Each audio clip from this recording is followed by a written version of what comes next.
Assalamualaikum warahmatullahi wabarakatuh. Izinkan saya untuk memperkenalkan diri. Perkenalkan, saya Dewi Rafina Hastuti atau yang akrab disapa Dewi ataupun Vina dengan NIM 21401010 Program Studi Ilmu Kesehatan Masyarakat Institut Kesehatan Payung Negeri Pekanbaru. Terima kasih kepada Bapak dan Ibu dosen yang telah memberikan kesempatan kepada saya untuk dapat mengikuti pemilihan mahasiswa berprestasi. Baiklah, pada kesempatan ini tanpa berlama-lama, saya akan menyampaikan gagasan kreatif dengan topik Sustainable Development Goals. Apa sih yang disebut dengan Sustainable Development Goals atau yang sering disingkat dengan SDGs? Jadi, SDGs ini merupakan tujuan pembangunan berkelanjutan yang telah dirumuskan dalam Agenda Pembangunan Dunia pasca 2015 yang telah disepakati dalam Sidang Umum PBB pada September 2015, yaitu agenda hingga tahun 2030. Adapun tujuan dari pembangunan berkelanjutan yaitu untuk menjaga peningkatan kesejahteraan ekonomi secara berkesinambungan, kemudian peningkatan kualitas hidup di tahun 2016. Pembangunan berkelanjutan atau SDGs sendiri secara resmi menggantikan tujuan dari pembangunan milenium yang terjadi pada tahun 2000 hingga 2015. SDGs berisi seperangkat tujuan yang telah disepakati dan berlaku bagi seluruh bangsa tanpa terkecuali termasuk di Indonesia. SDGs memiliki 17 tujuan dengan 169 target yang akan dicapai hingga tahun 2030. Tujuan dari SDGs salah satunya ada di dunia pendidikan yang berkualitas dengan menjamin kualitas pendidikan dan merata, memberikan kesempatan yang sama bagi semua orang dalam memenuhi hak asasi manusia sebagai makhluk hidup. Dasar dari proses pendidikan yang berkualitas dapat dilihat dari minat baca pada suatu negara. Namun, kondisi minat baca masyarakat di Indonesia masih sangat rendah.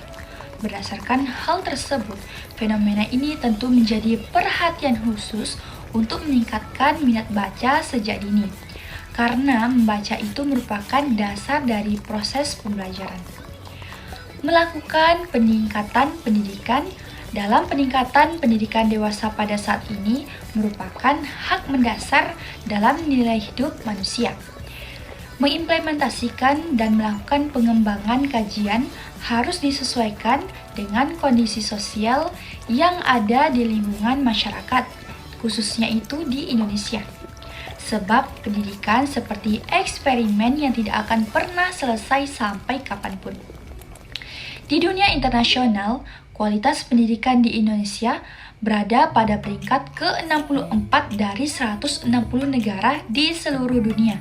Berdasarkan laporan tahunan UNESCO Education for All Global Monitoring Report 2012, sedangkan berdasarkan Indeks Perkembangan Pendidikan untuk Semua Education for All Development Index, Indonesia berada pada peringkat ke-57 dari 115 negara pada tahun 2015.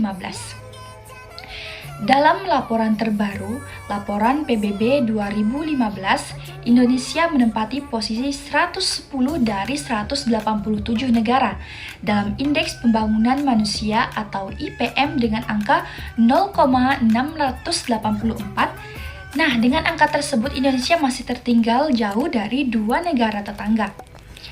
Berdasarkan hal tersebut, pendidikan pun akan menjadi tumpuan upaya pemerintah dan masyarakat untuk mendorong pencapaian pembangunan berkelanjutan dalam era Sustainable Development Goals atau SDGs hingga tahun 2030.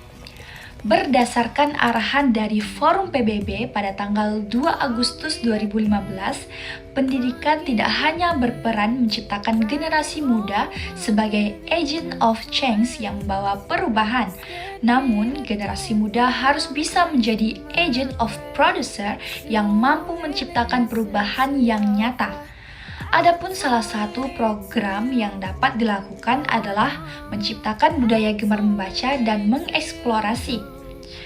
Untuk mencapai target SDGs, diperlukan suatu program untuk menangani masalah yang dapat mempengaruhi pendidikan, seperti tingginya angka kemiskinan yang dapat diolah, kemudian pengangguran nasional, dan masih banyak permasalahan yang masih menjadi perhatian.